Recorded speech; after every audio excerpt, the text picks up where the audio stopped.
नमस्कार दोस्तों, मैं संतोष कुमार। मैं आज अपना पहली बार एक वीडियो बना रहा हूँ जो केमिस्ट्री के बेसिक के लिए। मैं बहुत सारे बच्चों का ऐसा फोन था कि सर आप अपना वीडियो क्यों नहीं डाल रहे हैं, आप भी ऑनलाइन क्लासेस देना चालू कर दीजिए। तो मैं आज पहली बार एक वीडियो बना रहा हूँ जिसमें मैं चाह रहा हूँ कि मैं आपको एक बेसिक क्लास दूँ जिसमें आपको पसंद आ रहा है या नहीं आ रहा है, जैसा कैसा लग रहा है हमारा पढ़ाया हुआ तरीका, जो एक क्लासरूम का फील आ रहा है कि नहीं। इसके लिए हम लोग एक छोटा सा क्लास आज देंगे जिसको हम लोग बात कर रहे हैं केमिस्ट्री क्लास। केमिस्ट्री होता क्या है? रसायन विज्ञान की बात हम लोग कर रहे हैं दोस्तों। रसायन विज्ञान होता क्या है, हम इस किस चीज की इनकी बातों पर ध्यान देना पड़ता है। हम लोग बात करते हैं रसायन विज्ञान विज्ञान की वह शाखा है, रसायन विज्ञान की वह शाखा है जिसके अंतर्गत पदार्थों की रासायनिक संरचना, यहाँ पे बात समझ में आ जाना चाहिए, पदार्थों की रासायनिक संरचना, संघटन, गुणधर्म तथा परस्पर रासायनिक अभिक्रियाओं का अध्ययन किया जाता है। यहाँ पे मैंने बोला किन किन चीजों किसके बारे में हमने बोला, पदार्थों के बारे में। अब यहाँ पे आपके दिमाग में चलना चाहिए कि सर पदार्थ क्या होता है। उसके बाद बोला गया कि उसकी रासायनिक संरचना। तो किसकी रासायनिक संरचना दोस्तों? इस पदार्थ की रासायनिक संरचना वो किस चीज से मिलकर के बना हुआ है, कैसे बना हुआ है। उसके बाद उसका संघटन, संरचना है, किस प्रकार का संरचना था। संरचना की हमने बात क्या बोला, कैसा उसका संरचना है, गोल है, लंबा है, चौड़ा है, किस शेप में, डायरेक्टली आपके दिमाग में चलना चाहिए किस शेप में है। संघटन करने का मतलब होता है कि जिस पदार्थ के बारे में हम लोग बात कर रहे हैं वो पदार्थ किस चीज किन किन चीजों से मिलकर के बना हुआ है। किन किन चीजों करने का मतलब उसको बनाने के लिए हमने क्या क्या मटेरियल यूज किया है उसके बारे में हम लोग बात करेंगे। उसके गुणधर्म, उसका प्रॉपर्टीज क्या है, हार्ड है, सॉफ्ट है, बोल सकते हैं गैसियस नेचर का है, या किस किस क्या क्या उसके और क्या क्या प्रॉपर्टीज है उसके बारे में हम लोग जानेंगे। एवं साथ में रासायनिक अभिक्रियाओं के बारे में, क्या अगर पदार्थ हम लोग ले रहे हैं तो क्या उसकी रासायनिक अभिक्रिया किस प्रकार का है। इन सारी बातों का अध्ययन हम लोग किसके अंदर करते हैं दोस्तों, रसायन विज्ञान के अंदर में हम लोग करते हैं। तो पहले चलिए हम लोग यहाँ से पहला तो आपके दिमाग में क्वेश्चन चल दिया होगा कि सर पहले आप हमें ये बता दीजिए कि सर ये पदार्थ होता क्या है, पदार्थ होता क्या है। तो चलिए हम लोग आज यहाँ पर देखते हैं क्या है। इसका इंग्लिश वाला है, एक देख लीजिए। Chemistry is the branch of science which deals with the study of matter. Chemistry is the branch of science which deals with the study of matter. पदार्थ को इंग्लिश में क्या बोलते हैं दोस्त, मैटर बोलते हैं। यहाँ पे इसकी स्ट्रक्चर करने का मतलब इसकी संरचना कैसी है इसके बारे में बताना है। संगठन करने का मतलब इसका कॉम्पोजिशन कैसा है इसके बारे में बताना। गुणधर्म का मतलब होता है प्रॉपर्टीज, गुणधर्म का मतलब होता है प्रॉपर्टी। एवं तथा परस्पर रासायनिक अभिक्रिया, परस्पर रासायनिक अभिक्रिया करने का मतलब उसका केमिकल रिएक्शन कैसा है, क्या वो रासायनिक है वो अभिक्रियाशील है, नॉन अभिक्रियाशील है। नॉन अभिक्रियाशील करने का मतलब होगा कि वो रिएक्शन कर रहा है या नहीं करता है, डायरेक्टली मिलने के बाद कोई पदार्थ बनाने के बाद क्या रिएक्शन करता है नहीं करता है। इनकी चीजों के बारे में हम लोग ध्यान में देखेंगे। तो चलिए हम लोग आगे बढ़ते हैं थोड़ा सा। तो पहला हम टॉपिक को देखेंगे पदार्थ। आप लोग बहुत मजे से पढ़िए, बहुत मजा आने वाला है इसके अंदर। हाँ, एक चीज और आपके दिमाग में चल रहा होगा कि सर आपने तो केमिस्ट्री के बारे में आपने बता दिया, केमिस्ट्री का पिता किसे कहा जाता है। तो आधुनिक केमिस्ट्री के पिता का नाम होता है एंटोनी लेवोजियर। एंटोनी लेवोजियर, इसके बात पे एकदम ध्यान रखिएगा। ये क्या कहाँ का लिया गया है, एंटोनी लेवोजियर इसके पिता को कहा जाता है। एक कहाँ का भाषा है, एक मिस्र की भाषा है, मिस्र। केमिस्ट्री कहाँ से लिया गया था, मिस्र का। अगर बोलोगे कि सर एक केमिस्ट्री आया कहाँ से, तो एक वर्ड होता है केमिया। आपने नाम सुना होगा केमिया का मीनिंग क्या होता है, काला। केमिया का मीनिंग क्या होता है दोस्त, काला। ठीक है ना। ये कहाँ से लिया गया है, मिस्र से लिया गया है दोस्त, मिस्र से लिया गया है, जिसका मतलब क्या होता है, काला। तो अब हम लोग जानते हैं इसके पिता कौन थे, लेवोजियर थे। कहां से लिया गया है, मिस्र से लिया गया है। इतना बात आपके दिमाग में चल गया होगा। अब हम लोग बात करते हैं थोड़ा सा और इस चीज को और डिटेल में पढ़ने की कोशिश करते हैं दोस्त। यहाँ पे हम लोग बात किया पदार्थ, तो चलिए देखते हैं। पदार्थ मतलब मैटर। अब आपके दिमाग में चल रहा होगा कि सर आपने तो पदार्थ चालू किया, पदार्थ होता क्या? पहला तो दिमाग में वो हमें चलना चाहिए, दुनिया में जो भी वस्तु है, दुनिया में जो भी वस्तु है जिसमें द्रव्यमान हो, आपका दिमाग में पहला क्वेश्चन आ गया द्रव्यमान हो, दूसरा द्रव्यमान हो, दूसरा स्थान घेरती हो,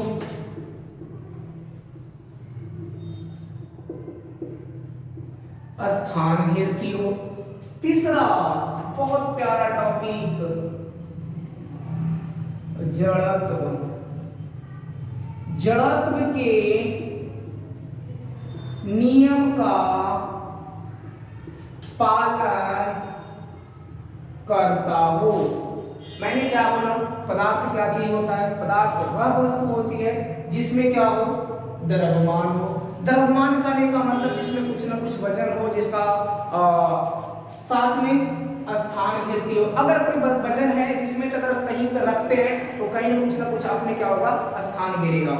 साथ में आपने स्थान घेरे, मान लो कि हमने एक पेन ले लिया, ये पेन है, पेन को यदि हम कुछ ना कुछ 5 ग्राम 10 ग्राम 20 ग्राम कुछ ना कुछ इसका द्रव्यमान रहा होगा दोस्त। मान लो कि हमारा इंक है, इंक पॉट है, इसका कुछ ना कुछ द्रव्यमान रहा होगा। साथ में अगर हम जहां पे भी इसको रख रहे हैं दोस्त, ये क्या हो जाएगा, कुछ ना कुछ स्पेस ऑक्युपाई करेगा, स्थान घेरेगा। जैसे ही ये स्थान घेरती है, साथ में हमने बोला कि जड़त्व के नियम का पालन करता हो। बहुत सारे बच्चों को एक दिमाग में आ रहा होगा कि सर जड़त्व के नियम क्या होता है? जड़त्व क्या नियम कहता है कि दुनिया में जो भी वस्तु होती है वह अपनी अवस्था को बनाए रखना चाहती है। दुनिया में जो भी वस्तु होती है वह अपनी अवस्था को बनाए रखना चाहती है तब तक जब तक उस पर कोई बाहरी असंतुलित बल कार्य न करे। बात समझ में आ रही है ना? मैंने क्या बोला, जड़त्व का नियम यह क्या होता है, दुनिया में जो भी वस्तु है वह अपनी अवस्था को, अर्थात यदि वो विरामावस्था में है तो विरामावस्था में रहना चाहेगी, यदि वो गति की अवस्था में है तो गति अवस्था में रहना चाहेगी। जैसे ही उस तब तक जब तक कि उसके ऊपर कोई बाहरी असंतुलित बल कार्य न कर दे, तब उसको हम क्या बोलते हैं, जड़त्व का नियम। दोस्तों जड़त्व का नियम वैसी नियम है जो न्यूटन का प्रथम नियम है, न्यूटन का फर्स्ट लॉ। इसी को हम बोलते हैं क्या, न्यूटन का प्रथम नियम, न्यूटन का फर्स्ट लॉ। और जड़त्व का ही लॉ को हम लोग क्या बोलते हैं, न्यूटन का प्रथम नियम कहा जाता है। दोस्तों यहाँ पर इतना सारी बात समझ में आने के बाद आपके दिमाग में एक और क्वेश्चन चल दिया होगा कि सर तो इसका कुछ एग्जांपल हम लोग लिख सकते हैं क्या? बिल्कुल लिख सकते हैं दोस्त। पेन ले लो, पेंसिल ले लो, कॉपी ले लो, और जो आपके आसपास जितने भी वस्तुएं हैं दोस्त वो सारे के सारे क्या होते हैं, पदार्थ होते हैं। अब आपके दिमाग में एक और क्वेश्चन चल रहा होगा कि सर तो एक पदार्थ किन चीजों से मिलकर के बना हुआ होता है? पदार्थ किन चीजों से मिलकर के बना होता है? यहाँ पे आपके दिमाग में चल रहा होगा कि सर ये जो पदार्थ है ना, पदार्थ किन किन चीजों से मिलकर के बना हुआ होता है? तो ये पदार्थ है ना, चलिए हम देखते हैं क्या, पदार्थ पदार्थ किन से मिलकर के बना होता है दोस्त? तो पदार्थ का छोटे छोटे कणों से मिलकर के बना होता है भाई। पदार्थ होता है छोटे छोटे कणों से मिलकर के बना होता है। तो आपने बोला कि चलिए सर ठीक है, आपने तो बता दिया कि कणों से मिलकर के बना होता है। फिर से आपका दिमाग एक क्लिक कर गया कि सर तो कण किससे मिलकर के बना होता है? तो फिर से आपका दिमाग एक चल दिया कि कण जो होता है यह परमाणु से मिलकर के बना होता है, अर्थात परमाणु से मिलकर के बना होता है। क्या बात मैंने बोला कि सबसे देखिए पदार्थ किससे मिलकर के बना है, कणों से मिलकर के बना है। कण से मिलकर के बना है, कण किससे मिलकर के बना है, परमाणु से मिलकर के बना है। अर्थात यहाँ पे हम बोल सकते हैं क्या कि पदार्थ का सबसे छोटा कण यानी सबसे छोटी पदार्थ क्या होगा, सबसे छोटा मूल अंश के रूप में कौन सा होगा, परमाणु होगा। अर्थात पदार्थ का सबसे सूक्ष्मतम कण परमाणु कहलाता है। यहाँ पे इस बात को समझ सकते हो दोस्तों कि पदार्थ क्या हो गया, पदार्थ किससे मिलकर के बना, कणों से मिलकर के बना। कण किससे मिलकर के बना, परमाणु से मिलकर के बना। यानी कि यहाँ पे एक डिफिनेशन निकल करके सामने आ रहा है कि पदार्थ का सबसे छोटा कण, पदार्थ का सबसे छोटा कण पदार्थ का सबसे छोटा कण क्या कहलाएगा? परमाणु कहलाएगा। क्या कहलाएगा? परमाणु कहलाएगा। अर्थात इसी को हम बोलते हैं एटम। क्या बोलेंगे दोस्त? एटम बोलेंगे। इसको हम बोलते हैं मॉलिक्यूल।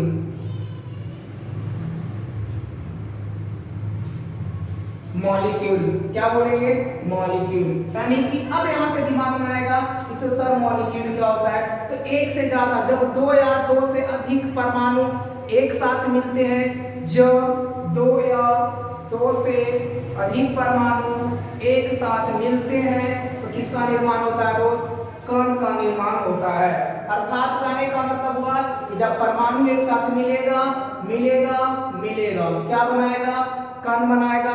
कण बनाएगा, बहुत सारे कण मिलेंगे, बहुत सारे कण मिलेंगे, क्या बनेगा? पदार्थ बनेगा।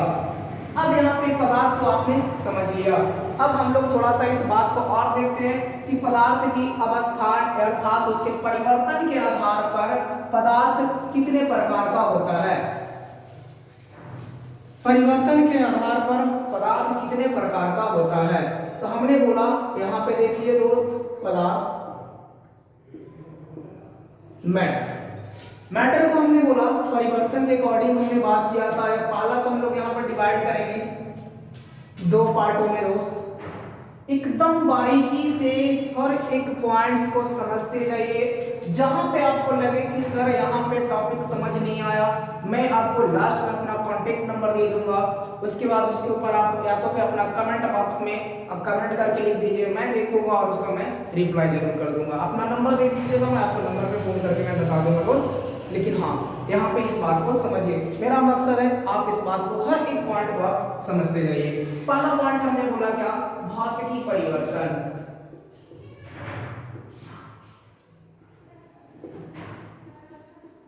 भौतिकी परिवर्तन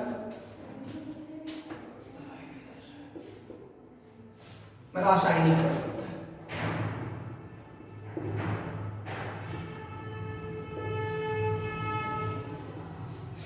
physical change,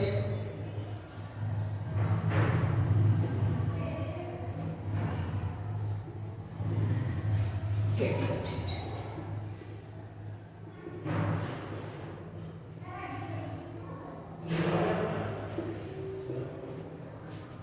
physical change, chemical change. यहां पर मैंने बोला फिजिकल चेंज, केमिकल चेंज।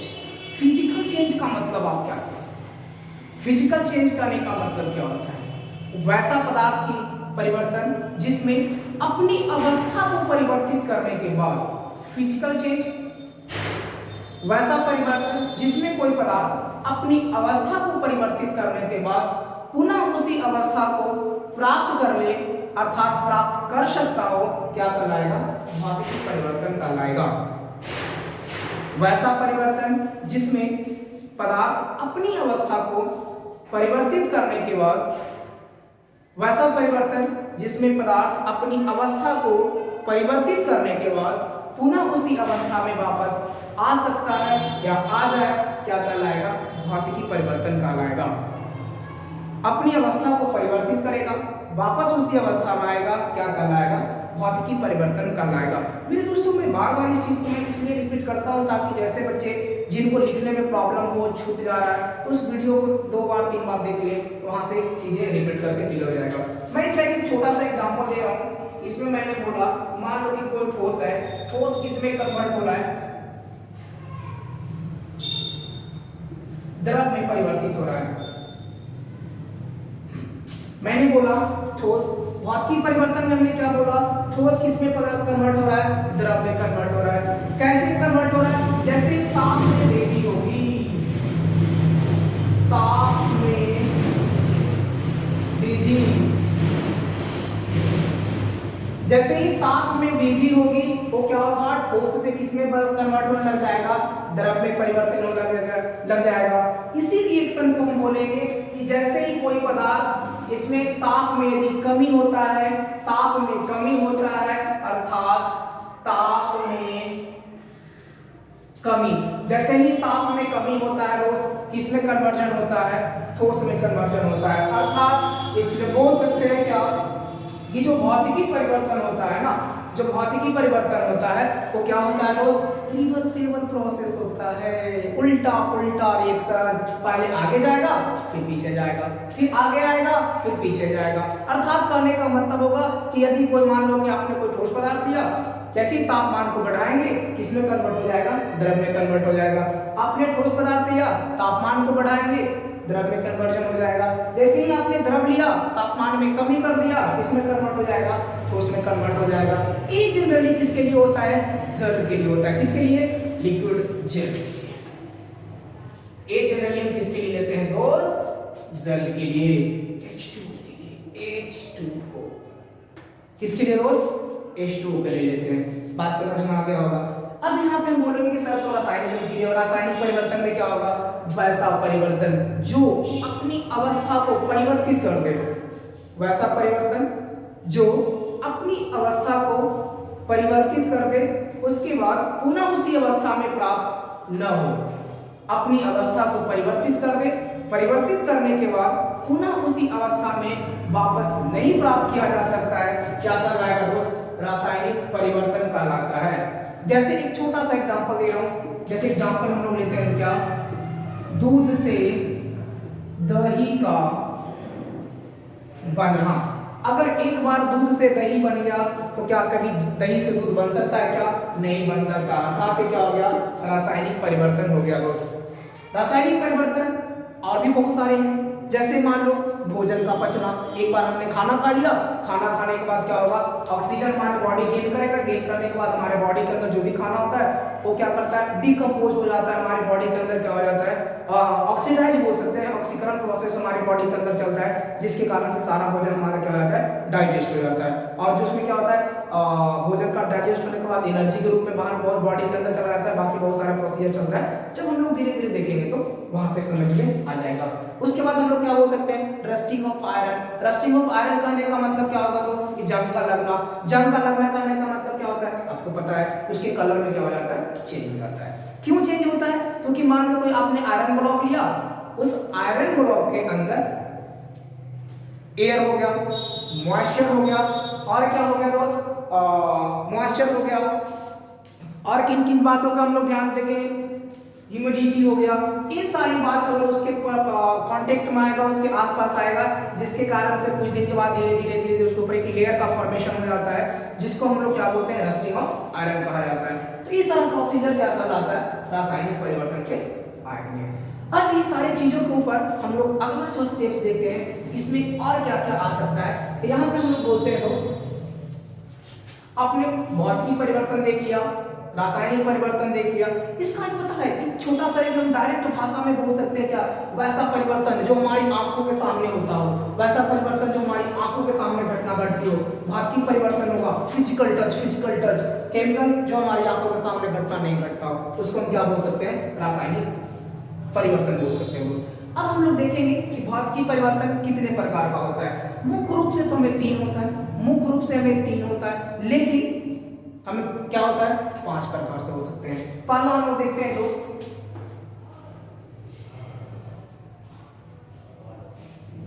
ठोस,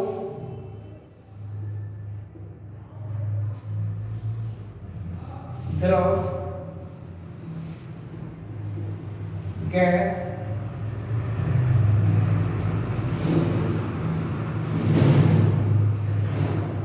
प्लाज्मा,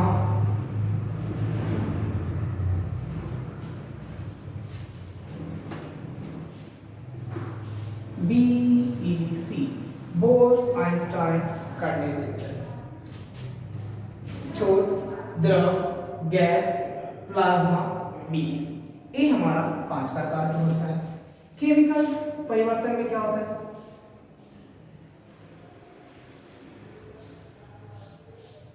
रासायनिक परिवर्तन में बहुत देखिए, बहुत आराम से इस चीज को देखेंगे, थोड़ा सा इस चीज को और देखते हैं, 2 प्रकार में।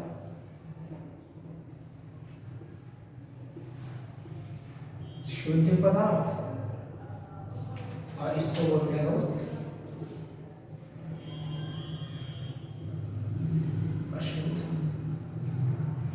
पदार्थ या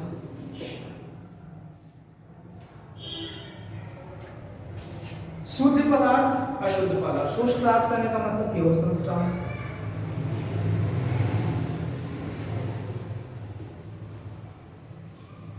इसको बोलते हैं इम्प्योर सब्सटेंस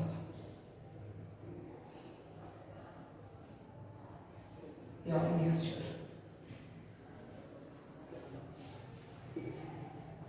इम्प्योर सब्सटेंस या मिक्सचर।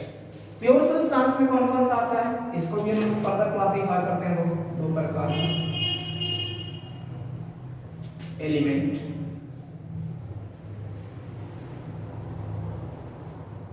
कंपाउंड। एलिमेंट, तत्व, कंपाउंड, यौगिक। एलिमेंट, तत्व, कंपाउंड, यौगिक। तत्वों को भी हम फर्दर क्लासिफाई करते हैं दोस्त तीन पार्टों में। मेटल,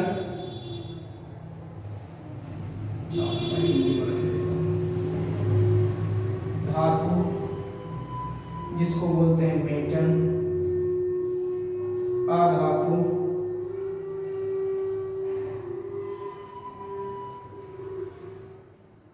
नॉन मेटल, उपधातु,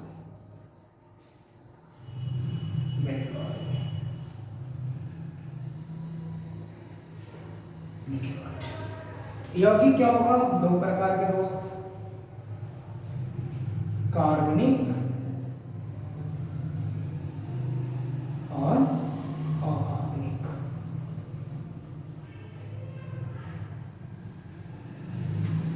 कार्बनिक बोले तो ऑर्गेनिक, कार्बनिक यौगिक, अकार्बनिक यौगिक। ऑर्गेनिक ORGANIC और inorganic. Organic compound, inorganic compound. मिश्रण दो प्रकार का,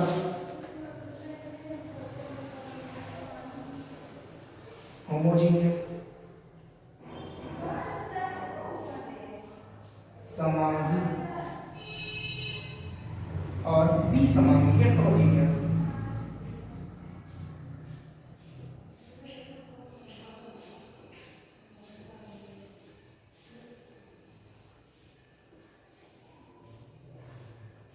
दो प्रकार का हमने बताया। रासायनिक परिवर्तन देखिए दो प्रकार में, शुद्ध पदार्थ, अशुद्ध पदार्थ। शुद्ध पदार्थ प्योर सब्सटेंस, अशुद्ध पदार्थ इम्प्योर सब्सटेंस। शुद्ध पदार्थ को हमने फर्दर क्लासिफाई किया दो पार्टों में, एलिमेंट एंड कंपाउंड। एलिमेंट बोले तो इसका भी हमने क्लासिफिकेशन किया था, धातु, अधातु, उपधातु। Metal, non metal. कंपाउंड क्या होगा, दो प्रकार में, ऑर्गेनिक और इनऑर्गेनिक। इम्प्योर सब्सटेंस जिसको हम बोलते हैं मिक्सचर, दोस्त मिक्सचर दो प्रकार का होता है, हेमोजेनियस और हेटेरोजेनियस मिक्सचर। मेरे दोस्तों मैंने इस वीडियो के अंदर सिर्फ एक चार्ट का फॉर्मेशन हमने तैयार किया कि किन किन चीजों के ऊपर यहाँ पे हमें ध्यान देना पड़ेगा।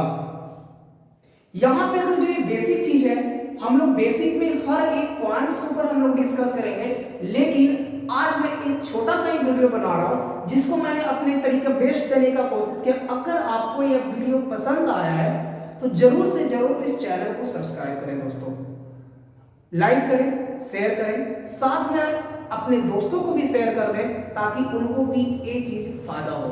जैसे ही अगर हमें लगेगा कि हाँ ये वीडियो आप लोग के लिए फायदेमंद है, आप लोग इसको ज़्यादा से ज़्यादा शेयर कर रहे हैं, सब्सक्राइब कर रहे हैं, तो मैं अगला वीडियो और पूरे जोश के साथ देना चालू कर दूंगा दोस्तों। तो मैं आज के इतना ही देता हूँ। नमस्कार, थैंक यू।